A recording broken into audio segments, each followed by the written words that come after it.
ഇപ്പൊ എൻട്രൻസ് പോലത്തെ ഒരു പരീക്ഷ. അപ്പോൾ അതില് ഇപ്പൊ എല്ലാ മതങ്ങളും എടുത്തു.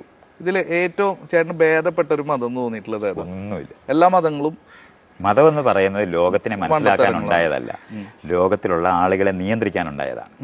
ഈ തമ്മിൽ എന്ന് പറയുന്ന പോലെയും ഇല്ല, സെലക്ട് ചെയ്യല്ല. മതം എന്ന് പറയുന്നത് ആളുകളെ നിയന്ത്രിക്കാൻ രൂപപ്പെട്ട സാധനങ്ങളാണ്. അതിനകത്ത് വ്യത്യാസങ്ങളൊന്നുമില്ല. ഭാഷ പോലാണ്, കമ്മ്യൂണിക്കേറ്റ് ചെയ്യാനായിട്ട് ഉണ്ടായതാണ്.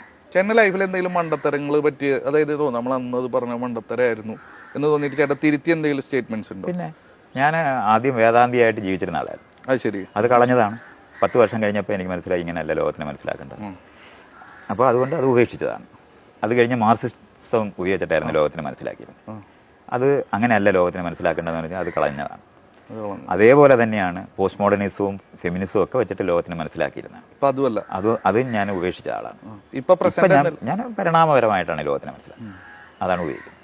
അപ്പോൾ ഡാർവിൻ അല്ല അതിന് പറയുന്നത് പരിണാമം എന്നാ പറയുന്നത്. ഡാർവിൻ ഇല്ലായിരുന്നെങ്കിലും പരിണാമം ഉണ്ടാവും. അല്ല, ഇതിനെ പറ്റി ഡാർവിൻ പറയുന്നോണ്ടല്ല, അല്ല ആക്ച്വലി അവിടെ ഉണ്ട്, പക്ഷെ ഇതിനൊരു കറക്റ്റ് ഡെഫിനിഷൻ അത്രേ ഉള്ളൂ. അങ്ങനെയാണ്. അപ്പൊ അതുകൊണ്ടാണ് ഞാൻ ഈ പറഞ്ഞത്, ഡാർവിൻ പറയുന്നോണ്ടല്ല പരിണാമം.